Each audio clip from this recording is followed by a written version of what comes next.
Baik, pertanyaan dari kelompok 1.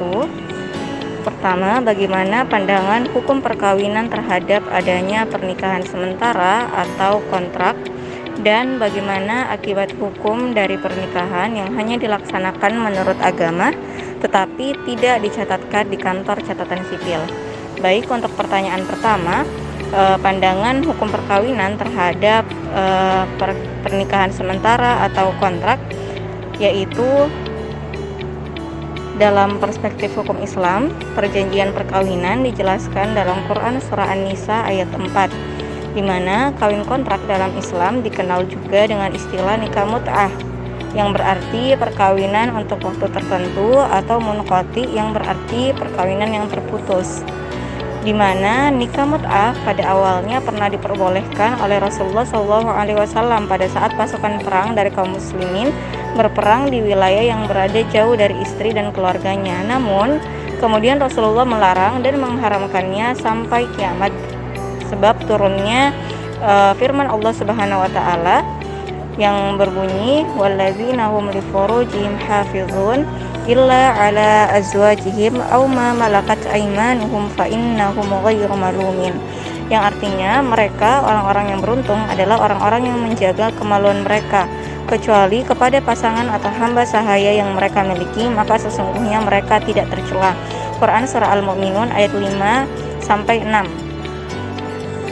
Dari ayat tersebut, mayoritas mufasir dan ulama dijadikan sebagai dasar pengharaman nikah mut'ah. Selain itu, dalam hukum Indonesia mengatur perkawinan dalam Undang-Undang Nomor 1 Tahun 1974 tentang perkawinan dengan definisi perkawinan, yaitu perkawinan adalah ikatan lahir batin di antara seorang pria dan wanita sebagai suami istri dengan tujuan membentuk rumah tangga yang bahagia dan kekal berdasarkan ketuhanan yang Maha Esa. Nah, praktik kawin kontrak apabila dilihat dari Undang-Undang Perkawinan, maka jelas sangat bertentangan dengan pasal 2 yang mengandung syarat sah dari suatu perkawinan, di mana perkawinan adalah sah apabila dilakukan menurut hukum masing-masing agama dan kepercayaannya, dan tiap-tiap perkawinan dicatat menurut peraturan perundang-undangan yang berlaku. Disebutkan pula dalam buku karya Muhyiddin dan Nafanya Gabriel Cuaca yang berjudul Nikah Mut'ah dalam perspektif hukum positif Indonesia serta akibat hukum atas harta perkawinan dan harta waris, dikatakan apabila suatu perkawinan didasarkan atas suatu perjanjian mengenai jangka waktu dari perkawinan tersebut, atau yang biasa disebut dengan istilah kawin kontrak, secara legalistik formal tidak diperbolehkan dan memang tidak dapat dibenarkan karena berpacu kepada fakta bahwa Indonesia adalah negara hukum, sehingga harus berpegang pada formalitas. Oleh karena itu, sepanjang kawin kontrak tidak diatur dalam undang-undang, dalam hal ini Undang-Undang Perkawinan, peraturan menteri dan peraturan lainnya, maka dapat dikatakan tidak terjadi perkawinan. Selanjutnya, akibat hukum dari pernikahan yang hanya dilaksanakan menurut agama tetapi tidak dicatatkan di kantor catatan sipil. Mengenai hal ini, menurut pasal 2 Undang-Undang Nomor 1 Tahun 1974 tentang perkawinan, perkawinan adalah sah apabila dilakukan menurut hukum agama dan kepercayaannya masing-masing dan dicatat menurut perundang-undangan yang berlaku. Artinya, berdasarkan pasal tersebut, perkawinan antara suami dan istri adalah sah apabila dilakukan menurut hukum agama dan dicatatkan berdasarkan pasal 2 Peraturan Pemerintah Nomor 9 Tahun 1975 tentang pelaksanaan Undang-Undang Nomor 1 Tahun 1974 tentang perkawinan. Ada 2 lembaga yang berwenang untuk mencatatkan perkawinan, yaitu Kantor Urusan Agama untuk pasangan yang beragama Muslim dan Dinas Kependudukan dan Pencatatan Sipil atau biasa disebut Kantor Catatan Sipil untuk pasangan yang beragama non-Muslim.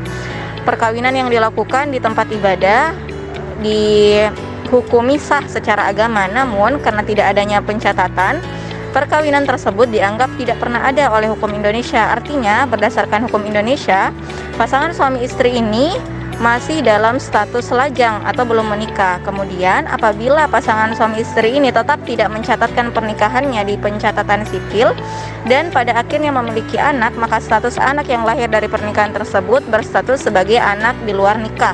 Menurut pasal 44 Undang-Undang Perkawinan, anak luar nikah atau anak di luar kawin hanya mempunyai hubungan hukum dengan ibu dan keluarga ibunya.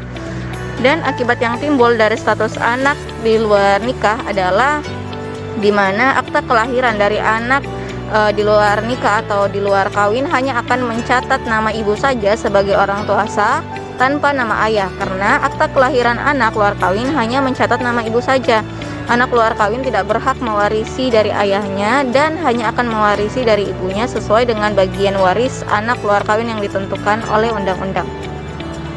Pertanyaan dari kelompok 2, yaitu sebagaimana yang kita ketahui bahwa di Indonesia masih banyak orang yang melakukan nikah siri. Pertanyaannya, apakah orang yang nikah siri bisa membuat kartu keluarga? Baik, jawabannya, pemerintah saat ini memperbolehkan pemberian kartu keluarga bagi pasangan yang menikah siri, meskipun tidak tercatat dalam akta maupun surat nikah. Pasangan nikah siri dapat memperoleh kartu keluarga dengan syarat menyerahkan surat pernyataan tanggung jawab mutlak atau SPTJM yang diketahui oleh dua saksi. Selanjutnya pertanyaan dari kelompok 3, yaitu dalam adat Bugis ada disebut tradisi Mapasikarawa setelah akad, dan di Jakarta ada tradisi pada saat akad itu kedua mempelai dipakaikan satu selendang berdua dengan duduk berdampingan. Bagaimana Pranata pernikahan dalam Islam memandang hal ini? Baik, jawabannya, semua tradisi setiap daerah memiliki arti dan maknanya tersendiri. Adapun tradisi Mapasikarawa dalam adat Bugis ialah memegang bagian tubuh mempelai perempuan sebagai tanda bahwa keduanya sudah sah untuk bersentuhan. Dalam hal ini, menurut Pranata pernikahan boleh-boleh saja, apalagi hal tersebut tidak bertentangan dengan hukum Islam dan hal tersebut dilakukan setelah akad nikah dilangsungkan. Baik, selanjutnya pertanyaan dari kelompok 4. Sahkah melangsungkan akad nikah melalui telepon atau video call? Keabsahan suatu akad ijab dan qabul dalam suatu pernikahan sebagaimana yang dikemukakan oleh Profesor Wahba Az-Zuhaili dalam kitabnya Fiqh Islam wa Adillatuhu, di mana bahwa menurut kesepakatan para ulama dalam sighat akad yaitu ijab dan qabul disyaratkan 4 hal yang mendasar. Yang pertama yaitu ijab tidak boleh ditarik kembali sebelum pihak lain menerima. Yang kedua, kesesuaian ijab dan qabul dalam tempat akad dan kejelasan ukuran mahar. Selanjutnya diselesaikan pada waktu akad dan ittihad al-majlis atau satu majelis. Ijab diucapkan oleh wali dan qabul diucapkan oleh calon mempelai laki-laki. Apabila ijab dan qabul itu dapat didengar dan dapat dilihat oleh saksi dan orang-orang yang hadir dalam majelis pernikahan itu, maka pernikahan dipandang sah. Namun, para ulama fikih berbeda pendapat dalam menginterpretasikan istilah satu majelis, di mana satu majelis ini dapat diartikan apakah dalam secara fisik atau non fisik. Pendapat pertama oleh Imam Ahmad bin Hambal, di mana menginterpretasikan satu majelis dalam artian boleh non fisik atau tidak mesti dalam satu ruangan, di mana ijab dan qabul dapat diucapkan dalam satu waktu atau satu upacara secara langsung dan tidak boleh diselingi oleh kegiatan lain.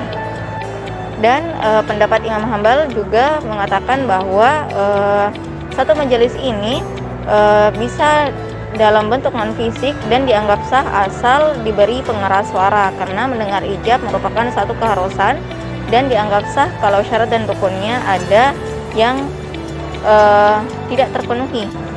Selanjutnya golongan kedua yaitu dari Imam Syafi'i, Imam Maliki dan Hanafi mengatakan bahwa syarat untuk melakukan nikah adalah semua pihak harus berada dalam satu tempat dan dalam satu waktu secara bersamaan. Hal ini didasarkan pada pemahaman tentang ittihad al-majlis, yaitu keharusan untuk bersatu antara ijab dan qabul dalam satu tempat dan waktu. Oleh karena itu, menurut pendapat golongan ini, akad nikah yang tidak dilaksanakan pada satu tempat walaupun kedua belah pihak dapat saling berkomunikasi tetap dihukumi tidak sah. Dalam Islam sendiri tidak terdapat ketentuan yang khusus mengatur mengenai perkawinan akad nikah melalui video call. Adapun hasil ijtima Majelis Ulama Indonesia memutuskan bahwa akad nikah yang digelar secara online atau daring, baik itu video call dan sejenisnya, hukumnya tidak sah jika tidak memenuhi salah satu syarat sah, ijab kabul akad pernikahan. Jika calon mempelai pria dan wali tidak bisa berada dalam satu tempat secara fisik, maka ijab kabul dalam pernikahan dapat dilakukan dengan cara taukil atau mewakilkan. Namun, apabila para pihak tidak bisa hadir atau tidak mau mewakilkan, maka pelaksanaan akad nikah secara video call ini dapat dilakukan dengan syarat adanya ittihadul majelis, lafaz yang sharih dan ittisal. Syarat-syarat ittihadul majelis, lafaz yang sharih dan ittisal ditandai dengan beberapa hal, yaitu adanya wali nikah, calon pengantin pria, dan 2 orang saksi dipastikan terhubung melalui jejaring virtual meliputi suara dan gambar. Dalam hal ini video call dan sejenisnya, dan tidak termasuk telepon yang hanya suara saja. Kemudian harus dalam waktu yang sama serta terdapat jaminan kepastian tentang benarnya keberadaan para pihak. Pernikahan online yang tidak memenuhi syarat sebagaimana yang dimaksud pada angka nomor 3 atau yang di sini dimaksud terdapat jaminan kepastian tentang benarnya keberadaan para pihak dianggap tidak sah secara hukum, karena syarat inilah yang nantinya menjadi bukti untuk pembuatan akta nikah. Perkawinan tersebut harus memenuhi semua rukun nikah yang diatur pada pasal 14 KHI. Jadi dalam hal ini pernikahan secara video call dinilai sah apabila sesuai dengan rukun dan syarat nikah sesuai syariat maupun hukum di Indonesia. Namun terkait akad yang dilakukan melalui telepon, dalam hal ini hanya melalui suara, dinilai tidak sah karena adanya unsur yang tidak jelas terkait rukun maupun syarat nikah itu sendiri.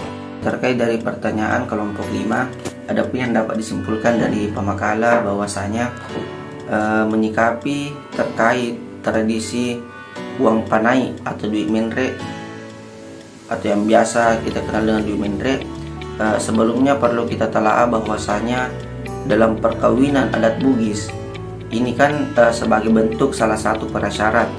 Artinya bahwasanya apabila uang panai itu tidak ada, maka perkawinan pun tidak ada. Sehingga bagaimana pandangan Islam tentang uang panai atau duit menre tersebut? Sebagian ulama berpendapat bahwa tidak ada ketentuan yang mengatur tentang persoalan uang panai atau duit menre dalam Islam.